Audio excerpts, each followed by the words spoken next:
I think we're still emerging because we're going through a lot of change management and changes at Youth Line and leadership in this next while. But it has really opened up this idea of like, who do we lean on and how, and that the board doesn't need to be the knowledge keepers to be all end all. So one of the things that we're really seeing more and more is that when we don't know how to do a thing, we try to identify who might.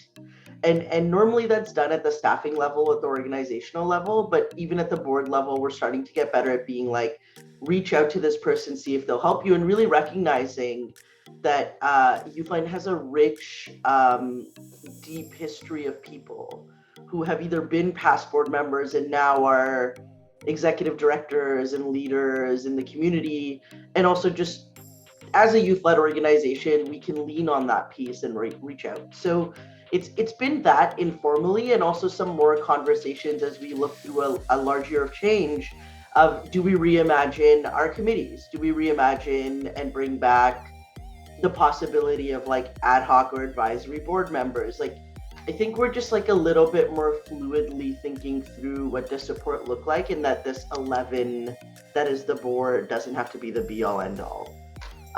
And we're also seeing our committee structures a little bit more, and maybe larger organizations already do this, but we're also seeing more and more of me stepping away from certain committees and managers taking on that seat instead of me. So there's also a bit more transparency and relationship across the organization. So most recently, an example of how we're doing shared leadership is, for example, a lot of organizations are having to come up with policies around safety and outdoor events and indoor events and COVID. And oftentimes that kind of a decision could be considered just a board or leadership decision.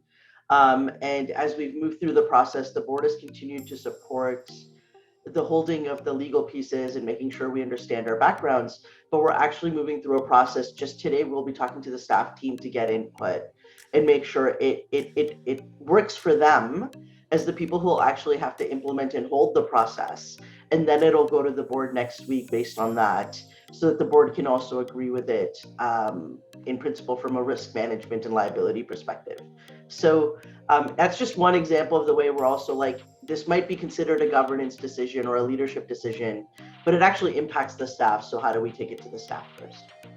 So as we go through some change management pieces with some changes at our organization right now, one, it was helpful to already have had kind of some foundational conversations about ways that we can move through decision making, so that way we weren't caught off guard by kind of last minute changes, or having to shift kind of how we're managing the organization, but that we're able to kind of shift those models. So we struck some committees to help manage some pieces around the change management process, and recently we've realized that some of those committees aren't working as well, or aren't working in the exact way that we wanted them to. They're not delivering the value, and others are. So we wanted to see how we can change that, and what are the different ways we can tap into certain people's skill sets and certain ways of collaborating with staff and with volunteers to make sure that it's not all just sitting at the board.